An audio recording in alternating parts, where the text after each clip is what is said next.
Suhani's commerce world. So guys, आज हम लोग जो है कुछ एक्सरसाइजेस जो थ्योरी के जो क्वेश्चंस रहे हैं non profit organisations chapter first class 12th accountancy से रिलेटेड हम लोग वो करने वाले हैं।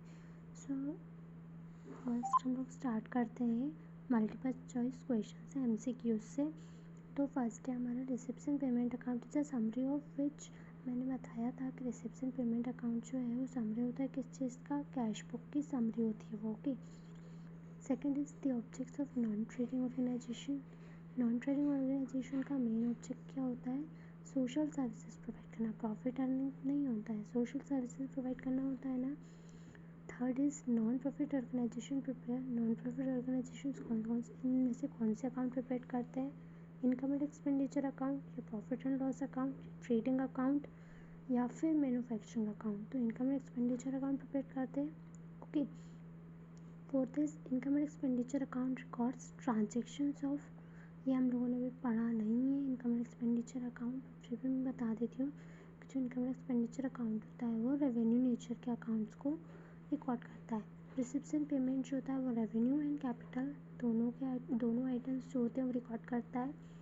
बट जो इनकम एक्सपेंडिचर होता है वो सिर्फ रेवेन्यू नेचर के ही रिकॉर्ड करता है। Last is reception payment account is made by non trading firms या नॉन ट्रेडिंग ऑर्गेनाइजेशंस। ओके, फिलहाल से reception payment account is a summary of, मैं पढ़ा था reception payment account is a summary of cash book. Okay, the main object of non trading organisation is to provide social services. Third is income and expenditure account. The excess of expenses over income is called deficiency. Only cash items are recorded in income and expenditure account. Which items? Revenue nature only. Non-trading organizations keep their account or records of account by cash method. मेरी first या second video में बताया हुआ है कि जो NPOs होते हैं वो अपना अकाउंट जो है अपने ट्रांजेक्शन जो है सिर्फ कैश मेथड से रिकॉर्ड करते हैं जो कैश में होता है। Last is the closing balance of reception payment account represent closing balance.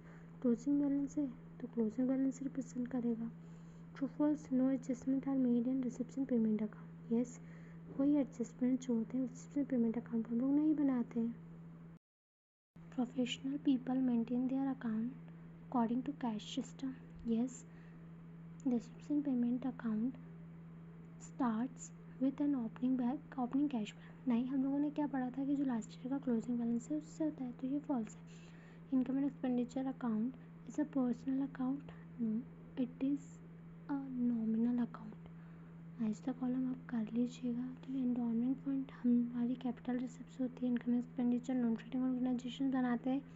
Transactions are recorded in reception payment account. Are cash transaction school college होते हैं। Non trading organisation revenue items income expenditure record करते हैं। Answer in one word, the major source of income of non trading organisation is subscription. Okay, subscription is a major. Main sources में आता है सब कुछ, major में subscription. The closing balance of reception payment account shows closing cash balance. हम लोगों ने true false में पढ़ा था। On which system non trading organisation keep their accounting record? By cash system. Where is opening capital return? At the credit side. By which accounts help the income expenditure is prepared? By reception payment account. Okay, so हमारी exercise complete हो गई हैं। अब हमारे very short answers मतलब कि ये long question है, ये आप लोग कर लीजिएगा। मैंने जो मेन होता है जो इम्पॉर्टेंट है ज़्यादातर वो मैंने बता दिया है, बाकी सारे क्वेश्चन इसी में से हैं। नेक्स्ट वीडियो में हम लोग इसी चैप्टर का न्यूमेरिकल सॉल्व करेंगे। Till then keep supporting, keep loving, love you guys. जो भी प्रॉब्लम हो, जो भी कमेंट हो, जो भी डाउट हो वो आप कमेंट में लिख दीजिएगा। Thank you so much. Thanks for watching. There's never a guarantee that loving is so easy.